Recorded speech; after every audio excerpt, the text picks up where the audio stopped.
So I have another unpopular opinion. So here's my unpopular opinion. Sports is better when we allow cheating.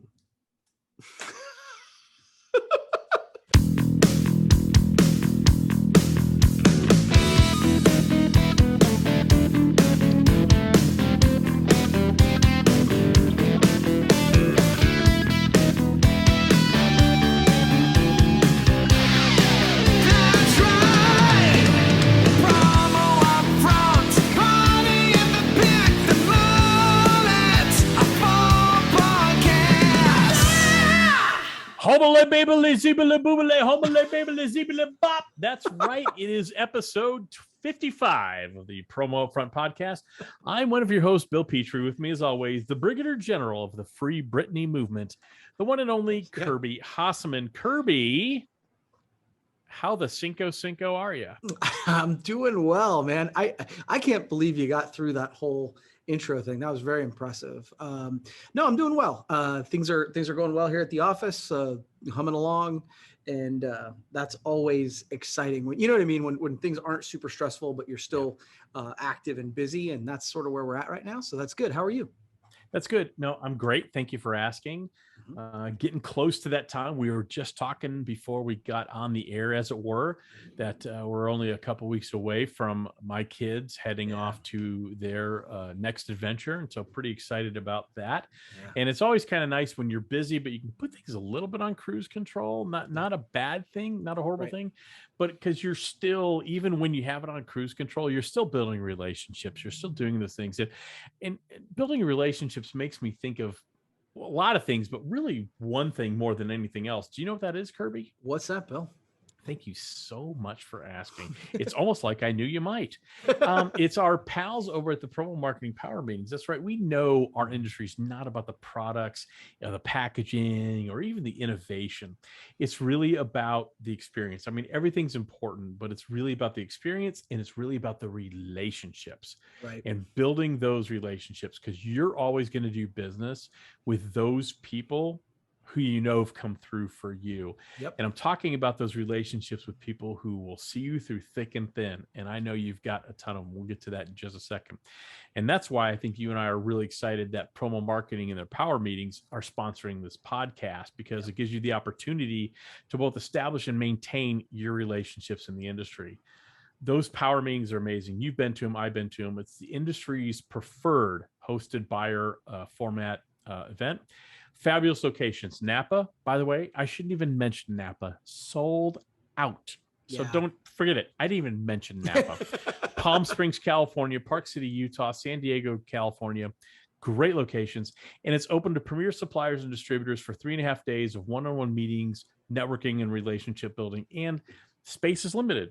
Yeah. And you've been there. You've been selected to be part of that because you have such a great organization there. When you think of the Power Meetings and what you've gotten out of them, what is the one thing that comes to mind, Kirby?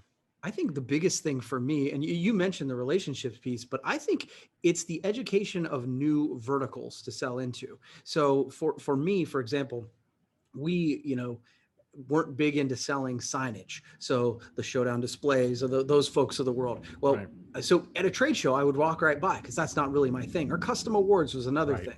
Well, because I met them and I had 18 minutes and we really got to know each other, but then also me understanding the opportunity that was in front of me, all of a sudden those pieces of my business grew almost immediately because I understood it and I knew who to trust to help me grow that side of the business. And so those are very specific areas of my business that grew specifically because of attending meetings just like that. That's amazing. And, the fact that, you've been in this industry nearly as long as I have. I mean, certainly 20 years, very close to damn near 20 years. And the fact that there's a segment that you hadn't sold before, and you were able to have that conversation in about 20 minutes that made you realize, wow, that can help me and my business grow. What an amazing thing. I mean, there's no better testimonial than that. So like you said, it's open to premier suppliers and distributors, and suppliers, there's still a few spaces left. They're running out. So if you're interested and you're a supplier listening to this podcast, you might want to reach out to our good pal, Mike Bloom over at Promo Marketing. He can be reached at mbloom@napco.com, or you can just visit pmpowermeetings.com and learn more. Either if you're a supplier, distributor, doesn't matter, but space is limited. And this isn't one of those used car things. Yeah. Like, I mean, there's hey, just what only can, so many, there's yeah, only so there's many only, rooms. right. There literally is inventory on the shelf. There's a set number and they're running out. So help yourself, grow your business, and really learn how you can really complete the whole circle of all the things you offer.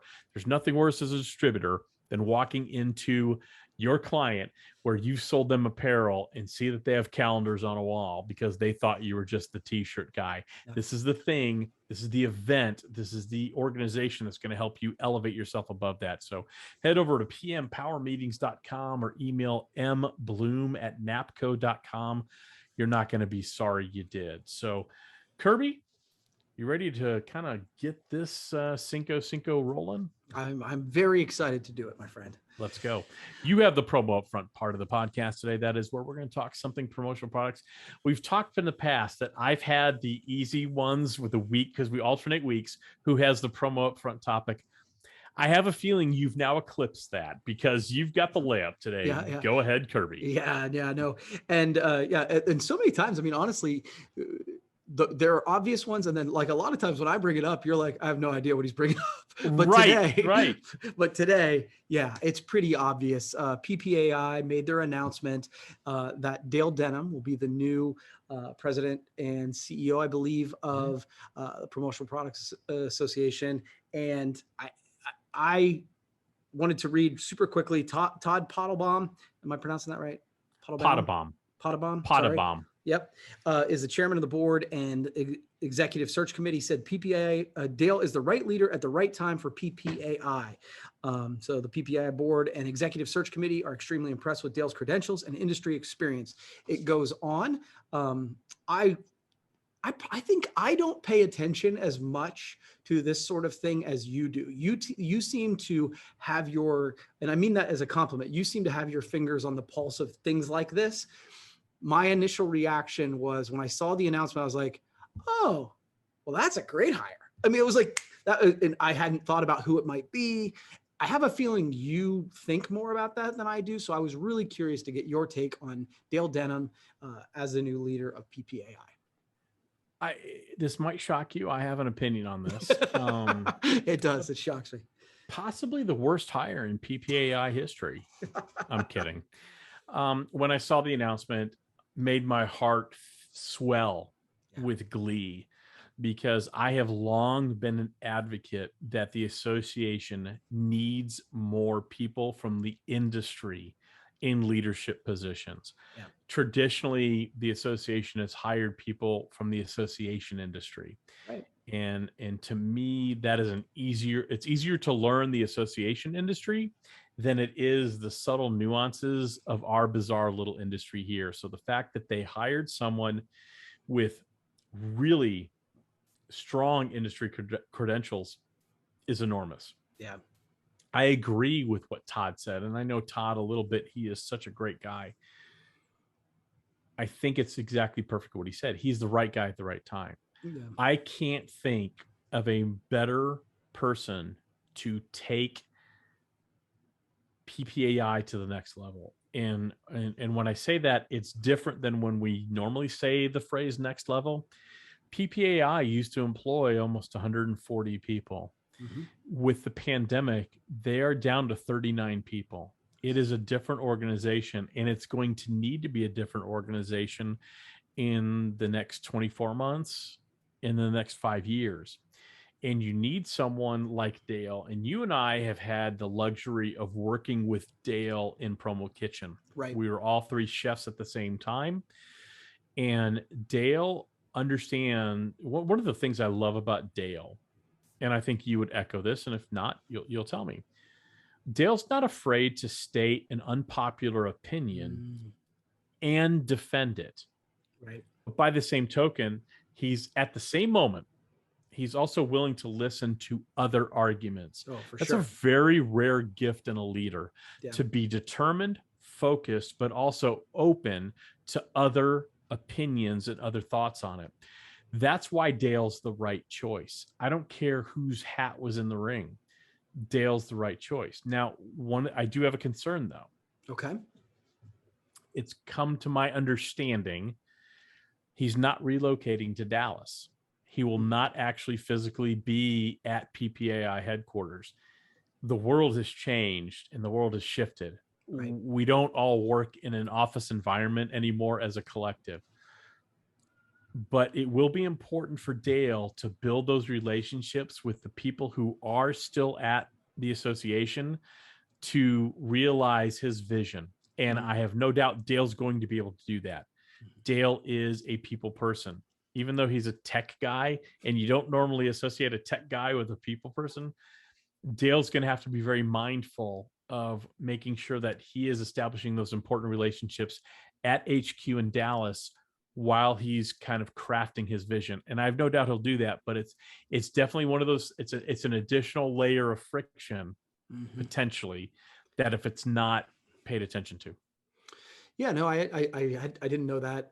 That's interesting to me. My thought about it was, in the world we're living in, Dale's background certainly made sense. You mentioned the promo kitchen piece for sure. I love your point about having a strong opinion but being willing to listen to others. That's something I struggle with personally, right? Like, don't we all? Yeah, and so I do admire that, and I really believe the background in technology is unbelievably important. Honestly, we talked about the idea of Bob when he was brought on, and his background in finance was really important in that season. And I think, that's still important. And of course, the IT and the tech background is really important. Your point about not being there is interesting. But as you mentioned, the world has changed. And I think that there are definitely ways to overcome that. And my guess is, I don't know, because this is the first I'm hearing of it, but I'm sure there are direct flights from Tampa to Dallas, and that'll be happening on a regular basis. So I don't think I'm as concerned about that. I'm not super concerned about it. I'm sure that during the course of their discussions with Dale and the board and the firm they used for the search, that was just addressed. So I'm not like concerned about it. It's just one of those things. When I found out last night, it was like, oh, that didn't even occur to me. I just assumed he was going to Dallas. I think it's fine that he's not, because I believe they recognize, okay, I'm not moving to Dallas. I'm not uprooting my family, which I support. Yeah, right. totally. I absolutely support his kids are in school and things like I support wholeheartedly. It's just being cognizant of making sure you're building those relationships. And you mentioned something I do want to expand on real quick. Yeah. I will say we're all, it's very easy to be critical of governing bodies. It's very easy to point fingers and say, you should have done that. You might have done that. Why didn't you do this? Sure. PPAI, since Paul Bellantone's departure, has absolutely hit grand slam, not home runs, grand slam after grand slam. Bob McLean was absolutely the right choice to be interim president and CEO. As the industry is in the middle of a pandemic, as the association faces an uncertain future financially, Bob was the absolute right guy.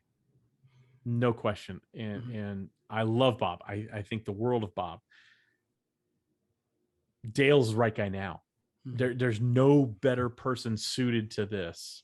And I'm hoping that when people read the news late last week, sadly it was after our podcast, we couldn't talk about last week.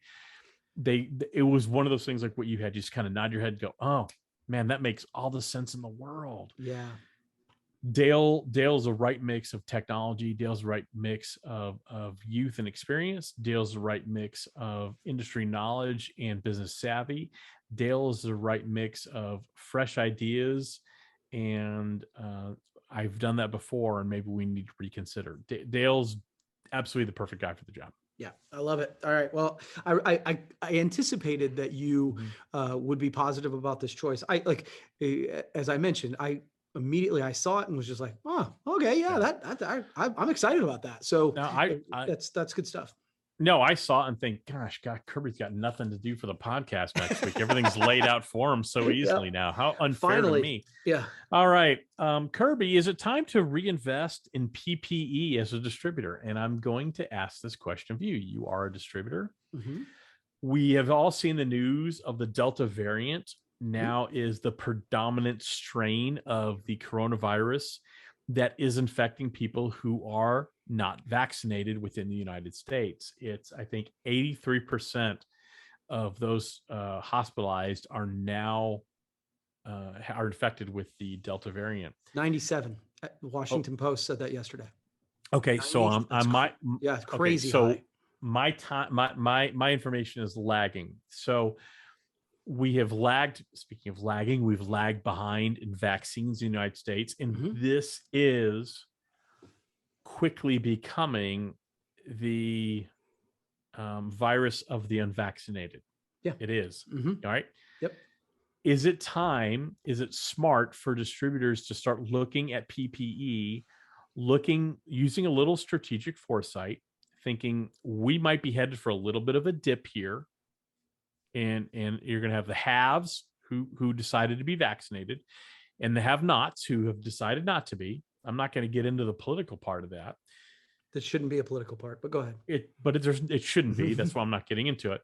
Is it time for you as a distributor, the global you, to say, maybe we make sure that people know there's still PPE available for those who have chosen not to be vaccinated, and there's still a market for that? Is that a viable third and fourth quarter strategy for a distributor? No, I don't think so. And it's a great question, but I wanted to give a fairly definitive answer. Please. So a couple things. I would say that I don't know that I ever said we shouldn't ever sell masks again, but I think that, what I would say is clients are actively not wanting to be on that train right now. What I've kind of gone is saying, okay, so from a preventative perspective, you still want to do hand sanitizer. I've talked about the little hand washing kits, things like that. I wouldn't hang my hat on fourth quarter based on PPE. I guess that's the answer to that. Actually, what I would say as a side note though, is I actually think we need to put our power of promotion and marketing behind the idea that we should be creating campaigns that we need to get people vaccinated. And that very well might be an unpopular opinion, and I don't give a shit. The math is just making sense at this point. When 90, again, what we want to talk about the political part, the people who say, oh, it's fake news, or you don't believe this, you don't believe that. I mean, I'm over arguing about that. When the Washington Post says that 97% of people who are being hospitalized have not been vaccinated, it's not political. It's just math. So you said two things that are super interesting. I couldn't agree with you more about making campaigns, trying to work with your clients to create campaigns for vaccinations. I love that, Kirby. I didn't even think about that. So I love, and you do this every podcast, but you made me think. You made me, and I love that. But here's one thing I'm going to push back on. Sure. You said nobody wants to focus on that. Nobody wanted to focus on a pandemic either, but it was thrust upon us. So it's a want versus need. Yeah. I guess my question is there going to be a need for people who are not vaccinated to have PPE at their disposal? Yeah. And if there is a need, will they actually use it? Because no one's actually carding me for a vaccination card when I walk into a business. Well, they're taking it that I've said I'm vaccinated. Yeah. And and again, this will be the podcast of unpopular opinions for me. Okay. So I'll take that on. I think sometimes that's your role. I'll take it this time. So we've proven that, and I can speak to my community. I can speak to the country. We're a bunch of freaking liars. Yeah. Because all the signs say, don't wear a mask if you are vaccinated. If you're unvaccinated, please wear a mask. No one's wearing a mask. So the idea of need versus want, no one's going to wear it anyway. They're not now. And you live like that's a challenge I think we're facing right now. Well, and you live in rural America. You live in Coshocton County. Sure. If I remember the numbers correctly, 30,000 people in Coshocton County, Ohio, 10,000 people in Coshocton City proper. Yeah. How many people have you seen over the last month wearing a mask? Oh, roughly? In Coshocton? Zero. Yep. Okay. Zero. And what are the vaccination rates in about Coshocton? 35%. Excellent. So there you just made your point. I'm agreeing with you, Kirby. But it's something, but I will say, kidding aside, it is something for distributors to consider. Sure. Because there could be a dip coming up. So just interesting. I thought it was an interesting topic. I love the topic. I love the topic. All right. You got something else for us? I do. Sure. Yeah. I'm trying to pick between topics. So I'm going to go with this one. Might be a quick one. So has nothing to do with nothing. It's just something I thought of, and I thought Nothing to I'll run do this. with nothing. I will run this by Bill. So Let's I have go. another unpopular opinion. So here's my unpopular opinion. Sports is better when we allow cheating. Where's my bottle of Jack Daniels when I need it?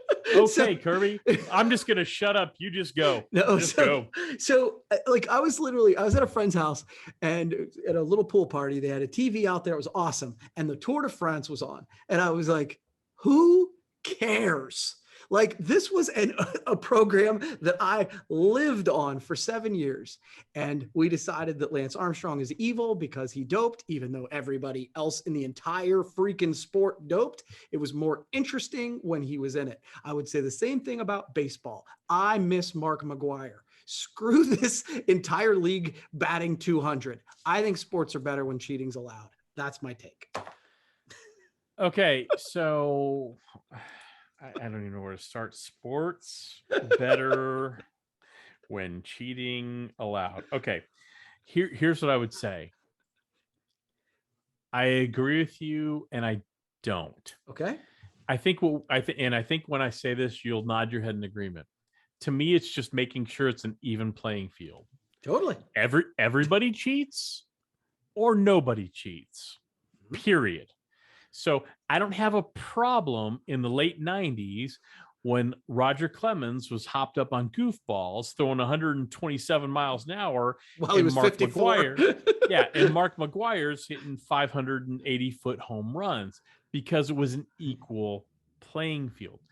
The only problem I have with cheating is the unfair advantage component of it, which is, I think, knowing you're a fair play guy. Mm-hmm. That's the issue. It's the unfair advantage. If everybody's doing it, I don't care. And I love the Tour de France. I'm a dork. I love the climb up L'Alpe d'Huez, the Hill of Truth. I do. I'm a dork. But again, I assume everybody is on EPO, which is generally they all are.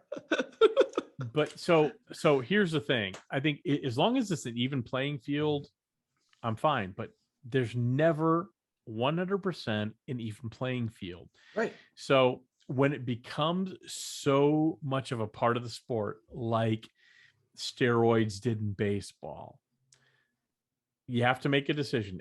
We don't care, and that's fine, or we have a problem with it, and it's not. I think, guess this gets into so many different conversations.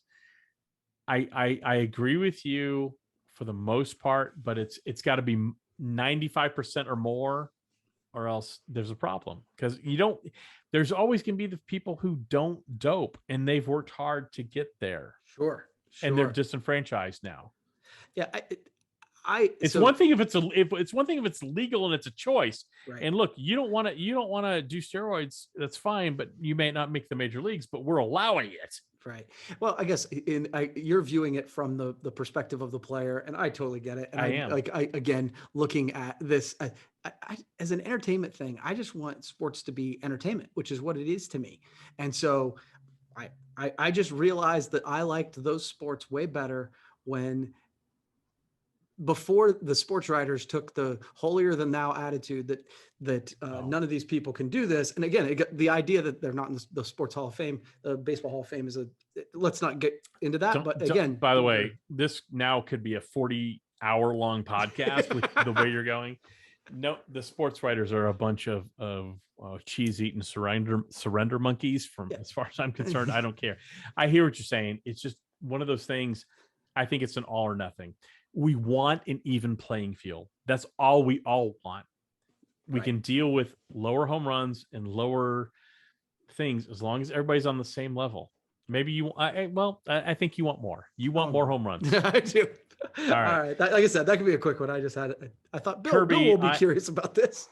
Kirby, I know this is something near and dear to your heart. Free Britney Spears. Sure. I know you've been following her battle with the conservatorship, the group of people that's essentially running her career. And I know you've at least seen, I know we're joking a little bit, you've seen where, she's trying to get out from under that conservatorship. Her father's involved. Right. She doesn't have control over her finances. She doesn't have control over her career. We're not going to talk about that on this podcast. That's for other people to decide. But what I am going to talk about is the guy in Canada who printed up 10,000 free Britney t-shirts I did see that. with her name spelled wrong. Yeah. So for those of you who aren't paying attention, her name is spelled Britney. That's One T. Britney Spears. He spelled it Britney Spears, Brittany. And he printed up 10,000 t-shirts, 10,000. not because he's so devoted to the cause, he couldn't spell her name correctly. And he was going to donate 20% of the proceeds to the Free Britney campaign. That doesn't sound official to me, but whatever, that's fine. And obviously he misprinted 10,000 t-shirts, and he's begging Britney Spears fans to please buy his t-shirts, because if they don't, he's going to donate them to a third world country. We can get into a big discussion about, yes, she should have known what her name was, and somebody should have seen a proof and made sure that is stuff we've talked about 500 times on this podcast. What I want to know, Kirby, is if you printed up 10,000 t-shirts that were wrong, where would you donate them? That's all I want to know. That's all I care about. That's all anybody cares about. What would you do with them? I've got my answer. I want your answer. Good Lord. So number one, I'm not sure I would want to tell anybody. Like literally. My God, that's the greatest answer ever. That's perfect. Absolutely. Why would you even tell people? Maybe just eat it, right? Yeah, I would just eat it, because if I'm going to donate, I'd eat it. And if I am going to donate it, I'm not even telling anybody that either. It's just going to be like, oh yeah, my competitor down the street did this dumb shit, but I got the boxes. So here you go, Goodwill. Whatever. Wouldn't you have some satisfaction watching on ABC News people wearing Free Britney with the wrong spelling t-shirts in Uganda? Yeah. And you're just like, man, I wonder who that was. Just kind of looked one way and the other. That wasn't me. Yeah, so I don't know who I'd donate them to, but I don't think I'd tell anybody. Okay, well, I donate them to you, so that's my answer. All right, Kirby, I think we're done here. Let's go to the game. Right. I think we've beaten this horse to death a little bit. This is the first anniversary of Brand of 8, so we've been spending the entire week talking about our first anniversary and had a little fun with a lot of the content. So I want to do a game with you, if you're willing to play, Kirby. Kirby's Book of Firsts. I want the first time you've done things. We want to learn a little bit about Kirby. I'm a little nervous, but sure. You should be. Are you ready? Okay, I'll try. All right. So I'm just going to ask a question, and I want your honest answer. Okay. The first movie you remember seeing in a movie theater? I think I might have been E.T. Okay. I think it was E.T. That was, and again, I didn't grow up in a household where we went to the movie theater all the time, but I was pretty young when E.T. came out. I'm not sure. I'm assuming I cried when, he died and all that sort of thing. So I'm gonna go E.T. I think E.T. Good answer. You're a voracious reader. Yes. First book you remember reading? The Cat in the Hat. Okay. I love Dr. Seuss. There was a point in time in my life that I had almost that whole book memorized. Okay. First pet? I had a dog named Pete. He was like a poodle mix or something like that. And so, he was great. The name of the first girl you kissed and your age? Heather something. And I think it would have been 4th or 5th grade. Let's hope Heather's not listening, because he doesn't remember your last name. I actually do remember her last name, which is why I'm not saying it. Okay. Coshocton's a small town, folks. First concert you've been to? First concert you ever went to? Yeah, see, you've asked me this before. I always struggle with this. I didn't, like, when all of my friends in high school were going to all those big concerts, I didn't go to a lot of those, and I regret that. I think the first big concert I can remember going to was Def Leppard.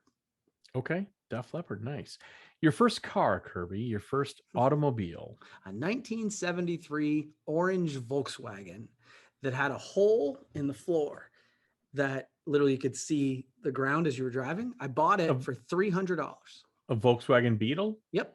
So my first car, just coincidentally, and I'm not participating in your game, was a 1973 yellow Volkswagen Super Beetle. I don't know what the difference was between a Beetle and a Super Beetle. I'm pretty sure it was like 3 hamsters I had extra to run the engine, Yeah. but that's okay. Yeah. All right. First time you went on an airplane and where you went? Oh man. I don't know that I remember. Boy, that silence is podcast gold. Yeah, sorry. I'm gonna go. It probably. I think I maybe flew with my family down to North Carolina. Okay. On a vacation. That would be my guess. Okay. I'm not sure. First time you left the country, where'd you go? First How old time. were you? I would have been Canada. I would have been 19. It would have been my 19th birthday because in 19 you could drive across and buy beer. You could drink in Canada at 19. I know it. I know it. January 12th. I can tell you the day. I love it. All right. First time you had an alcoholic beverage and age, location. Let's go. I'm sure it was 19 in Canada. Bullshit. Come on. I'm gonna say I was probably a freshman in high school at a party. It's probably Busch Light. Busch. Whoa. Yeah. All right.